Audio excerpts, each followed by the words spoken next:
저는 오늘 로마서 13장 1절에서부터 7절의 말씀을 가지고 성도와 세상 권세라는 제목을 통하여 하나님의 말씀을 증거하고자 합니다. 현대로 갈수록 성도의 정치 참여가 옳은가 하는 의문을 갖는 사람들이 많습니다. 강대상에서 정치 발언을 하는 것이 옳은가 하는 것도 목회자들 사이에서 팽팽한 논쟁거리가 되었습니다. 신학생들도 카톡방에서 그리스도인이 세상 권력자에 대항하는 것이 옳지 않다고 말하기도 합니다. 어떤 목회자는 눈물을 머금고서라도 나라의 정책을 따라야 한다고 강대상에서 성도님들에게 눈물로 호소했다고 합니다. 이 시대는 전염병의 위험으로 많은 교회들이 혼란에 빠지는 경우를 보게 되었습니다. 대면 예배 전면 금지라는 초강경 정책까지 거론될 정도로 주님의 몸된 교회는 혹독한 한파를 맞이하였습니다. 오늘 본문을 보니 사도 바울은 그리스도인으로 세상 권세자에게 복종하라 하였습니다. 그렇다면 로마서 13장을 통해 이 시대를 살아가는 성도들이 세상 권세에 어떻게 대응해야 하는지 말씀을 통해 나누고자 합니다. 첫째, 모든 권세는 하나님께 있음입니다. 로마서 13장 1절에서 2절에 각 사람은 위에 있는 권세들에게 복종하라. 권세는 하나님으로부터 나지 않음이 없나니 모든 권세는 다 하나님께서 정하신 바라. 그러므로 권세를 거스르는 자는 하나님의 명을 거스름이니 거스르는 자들은 심판을 자취하리라 하였습니다. 로마서는 사도 바울이 3차 전도 여행 당시 고린도에서 기록한 것입니다. 대략 AD 57년경에 쓰여진 것으로 보여집니다. 그런데 로마 교회는 다른 유럽의 교회와는 달리 바울이 세운 교회가 아닙니다.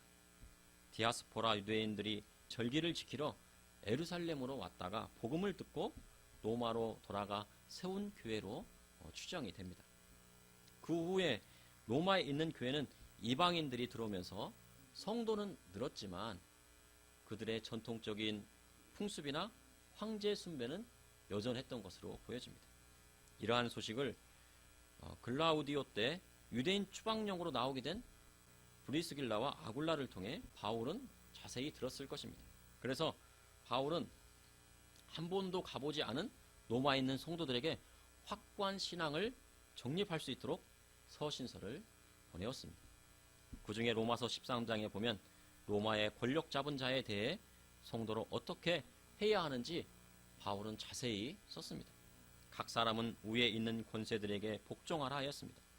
로마에서 위에 있는 권세들은 바로 네로 황제와 그 수하에 있는 정치 권력자들이었습니다. 당시 로마에서 황제는 신과 다름이 없었습니다. 그리고 그의 수하에 있는 자도 막강한 권력을 행사하였습니다.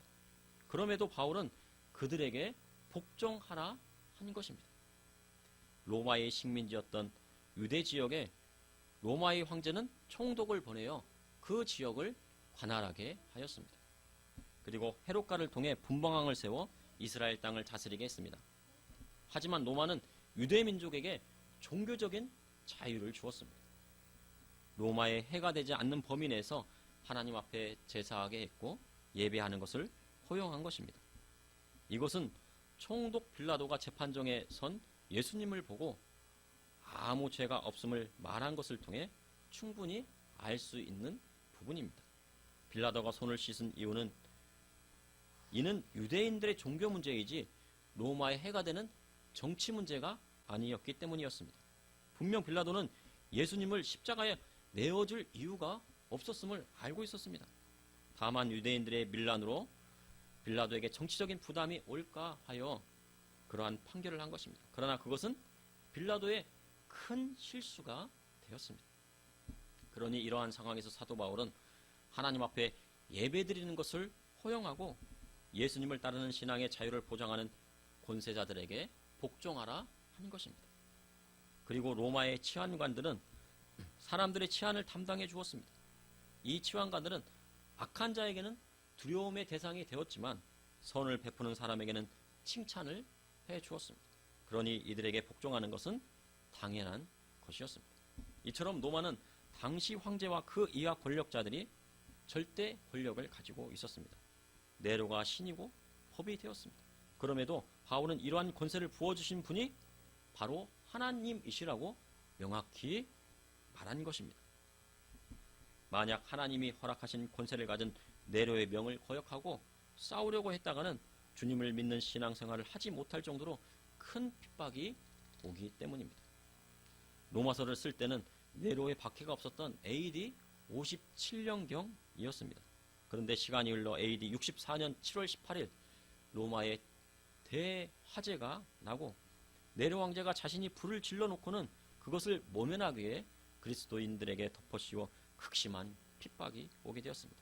만약 이때 바울이 서신서를 썼다면 로마서 13장과는 다른 내용을 기록하였을 수도 있을 것입니다. 이처럼 하나님은 북한의 김일성 집안에도 권력을 허락하여 주셨습니다. 그리고 그들의 악행을 보고 계십니다. 그러나 그 악행이 쌓여 넘치면 그 집안에도 하나님의 심판이 오게 되는 것입니다. 그런데 이러한 악한 정권을 허락하시는 이유는 무엇일까요? 하나는 그 땅에 있는 모든 죄악을 심판하시기 위함입니다.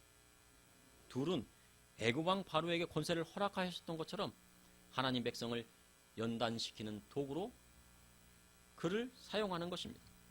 그 도구가 다 쓰임받고 그 도구 즉 김정은 정권도 다 쓰임받고 나면은 하나님의 심판을 받게 되는 것입니다. 그런데 만약 공산 정권 하에 있는 지하교회 성도들이 그 권세에 복종하지 않으면 어찌 될까요? 그 집안이 모두 정치범 수용소에 끌려가서 가거나 죽임을 당하는 것입니다. 그러니 북한에 있는 지하교회 성도들은 가족들을 지키고 신앙을 지키기 위해 그에게 복종하는 것입니다. 당 간부가 당신 예배 드렸습니까? 그러면 아닙니다. 그런 적이 없습니다. 이렇게 얘기할 것입니다. 북한에서는 이렇게 하는 것이 믿음의 가정을 지키는 방법입니다. 신앙생활은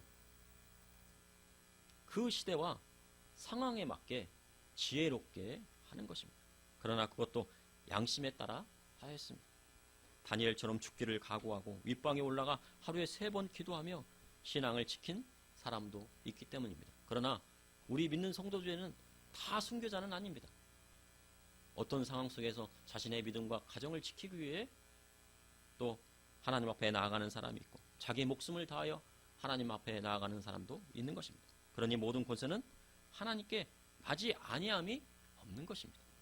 둘째, 어떤 권세자 앞에서도 선을 행하는 사람은 칭찬을 받습니다. 로마서 13장 3절에 다스리는 자들은 선한 일에 대하여 두려움이 되지 않고 악한 일에 대하여 되나니 내가 권세를 두려워하지 아니하려느냐. 선을 행하라. 그리하면 그에게 칭찬을 받으리라. 그는 하나님의 사역자가 되어 내게 선을 베푸는 자니라. 그러나 내가 악을 행하거든 두려워하라. 그가 공연히 칼을 가지지 아니하였으니 곧 하나님의 사역자가 되어 악을 행하는 자에게 진노하심을 따라 보응하는 자니라. 한국 전쟁 당시 공산당이 내려와 가난한 자의 편에 서는 것처럼 하며 백성들을 선동했다고 합니다.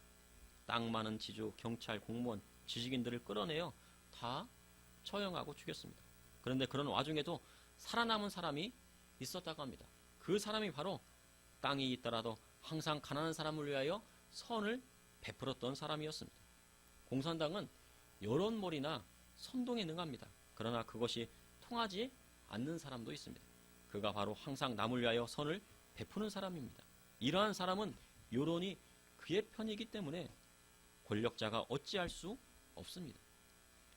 하나님 말씀대로 선을 베푸는 사람은 어떤 권력자가 나오든지 그는 항상 칭찬을 받는 사람이 됩니다. 선을 베푸고 칭찬을 받는 사람을 징계하는 것은 권력자에게 큰 정치적인 부담이 되고 그런 정치적인 부담으로 작용하기 때문입니다. 다스리는 치안관들은 선한 일을 하는 사람에게는 두려움이 되지 않고 악한 일을 행하는 사람에게는 두려움이 되는 것입니다. 예수님은 양과 염소의 비유의 말씀을 통해 가난하고 어렵고 지극히 작은 자에게 한 것이 곧 내게 한 것이라 하였습니다. 그리고 그들에게 영생에 들어가라 하셨습니다. 그러니 복음의 말씀대로 예수님을 따른 사람이 천국에 가는 것입니다. 그러나 만약 교회 다니는 사람이라 하면서도 믿음이 없고 악을 행하면 권력자가 두려운 것입니다.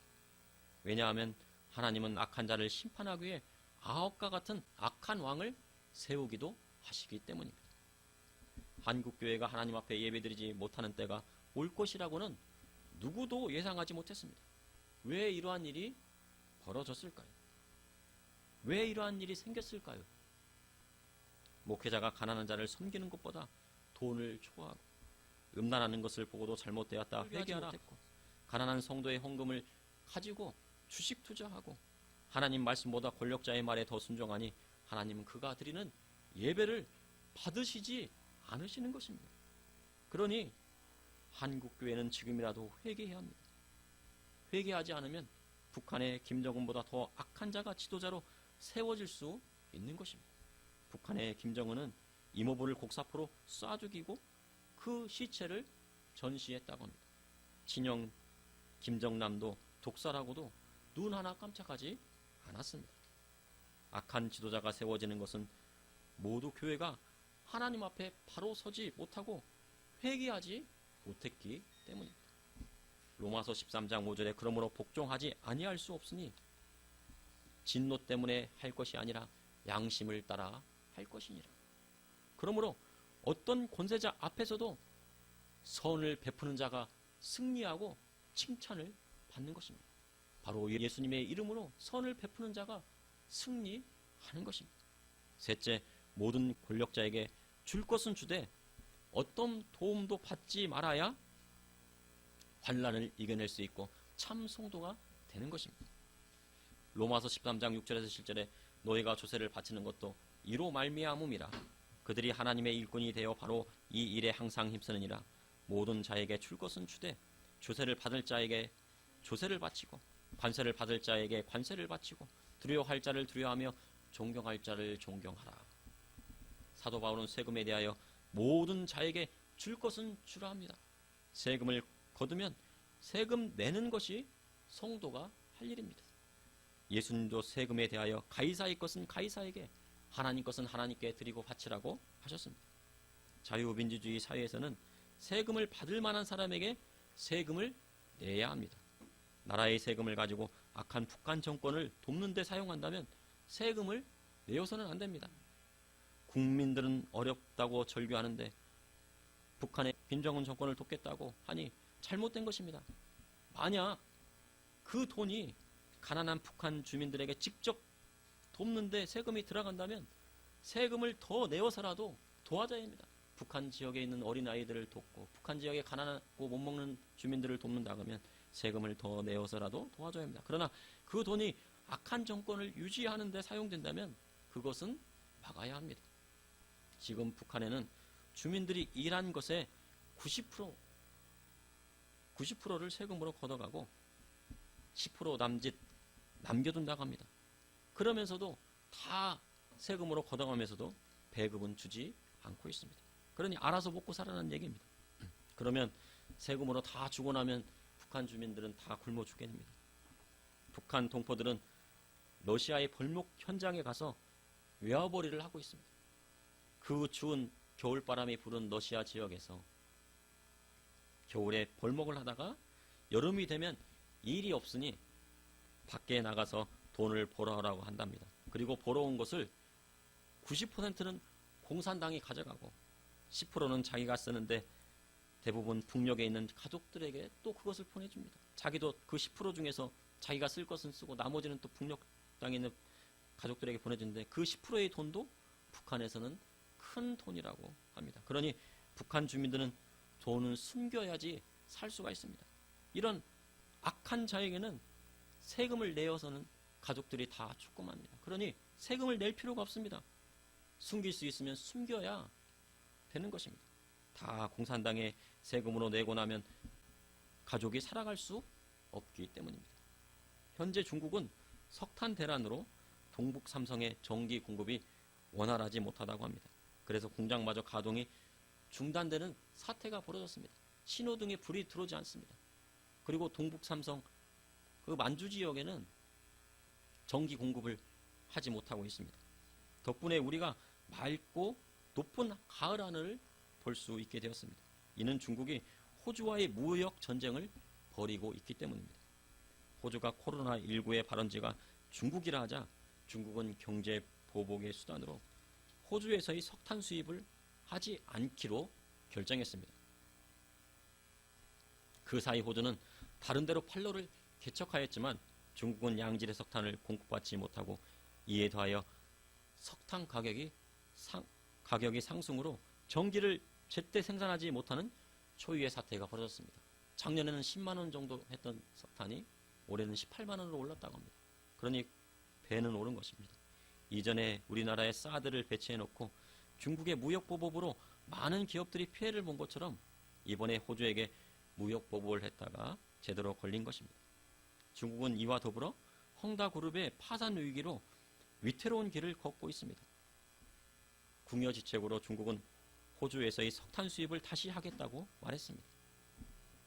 중국 공산당은 우주 만물을 창조하신 하나님을 두려워하지 않고 삼자 교회를 핍박하고 십자가를 크레인으로 끌어내리고 많은 교회들을 무참히 철거하고 부서뜨렸습니다. 그런데 중국 경제를 이끄는 원동력은 어디에 있습니까? 바로 1억 명의 삼자 교회와 지하 교회 성도들이 있었기 때문에 그 중국의 경제가 돌아갔던 것입니다. 1억 명의 성도들이 그 지하 교회에서 아니면 삼자 교회에서 철거당한 삼자 교회에서 기도했기 때문에 중국 경제가 그렇게 돌아갔던 것입니다. 주님의 몸된 교회를 핍박하는 중국의 공산당은 무너질 것입니다. 그리고 북한의 악한 정권도 무너질 것입니다. 우리나라의 많은 교회들이 지금 어려움을 당하고 있지만 지금 헌금을 모아두고 있다고 합니다. 왜 모아두고 있냐고 했더니 그 헌금을 모아서 통일이 되면 북한에 가서 교회를 질 준비를 다 하고 있는 것입니다. 학교를 지어야 되고 교회를 지어야 되고 그래서 돈을 미리 헌금을 준비하고 있다고 합니다. 그런데 이러한 중국의 유기는요, 우리 수출의 20%, 30%를 담당하고 있어 우리 경제에도 영향이 없지 않을 것입니다. 그리고 우리의 국가부채 1,000조는 우리 경제에 큰 부담입니다. 1,000조의 하루 이자를 생각해 보십시오. 이는 이자의 이자를 꼬리를 무는 어마어마한 금액을 낳을 것이고 풀어낼 것입니다. 나중에는 원금보다 이자가 더 풀어날 수도 있습니다. 그런데도 빚을 줄일 생각은 안 하고 빚을 더 내서 쓰자고 한다고 하면 그것은 잘못된 것입니다. 이러니 우리 경제도 걱정스러울 따름입니다. 내년에 3월 9일에 누가 대통령으로 선출되든 우리 경제는 더 어려울 것입니다. 그러니 성도는 항상 준비하고 있어야 합니다. 줄 것은 주되 도움을 받지 않아야 성도의 신앙을 지킬 수 있는 시대가 오고 있기 때문입니다. 저도 시장에 나가면은 카드를 쓰지 않습니다. 아파트 앞에 있는 그 장사를 하시는 분들에게 카드를 사용하지 않습니다. 현금을 줍니다. 그래야지 그분들이 더 이득입니다. 카드 쓸까요? 현금 쓸까요? 하면 바로 현금을 달라고 합니다. 그리고 영수증 줄까요? 영수증 주지 말까요? 하면 영수증 안 줘도 됩니다. 그래야 그분들에게 도움이 되는 것입니다. 그러므로 믿음의 성도는 두려워할 자를 두려워하고 존경할 자를 존경하되 온 우주 만물을 창조하신 하나님만 붙들고 나가야 하는 것입니다. 하나님만을 들어야 되고 하나님 우리 주님만을 존경해야 하는 것입니다. 그런데 우리나라는 사도 바울이 로마서를 쓴 시대 상황과는 전혀 다른 시대입니다. 로마 시대는 황제가 절대 권력을 가지고 있었습니다. 그러나 지금은 그 모든 것이 국민에 의해 권력이 부여됩니다. 헌법 제1조 1항 대한민국은 민주공화국이다. 헌법 제1조 2항 대한민국의 주권은 국민에 있고 모든 권력은 국민으로부터 나온다. 주권이란 국가의 의사를 최종 결정하는 최고의 권력을 말합니다. 그 권력이 어디에서 나옵니까? 국민에게서 나옵니다. 그러니 나라를 위해 국민이 있는 것이 아니라 국민을 위해 나라가 있는 것입니다. 우리나라는 군 통수권자를 선거를 통해 선출합니다. 그래서 어떤 권력도 국민으로부터 나오지 않는 것이 없습니다. 그러니 어떤 지도자나 권력자가 잘못하는 것이 있으면 그것이 잘못되었다 말할 수 있어야 대한민국의 주권을 가진 참 국민인 것입니다. 그리고 선거를 통해 자신의 의사를 표명하는 것입니다. 그러니 참 성도는 하나님의 말씀에 비추어 지도자나 권력자가 하는 것이 잘한 것은 또 잘했다고 칭찬을 해줘야 됩니다.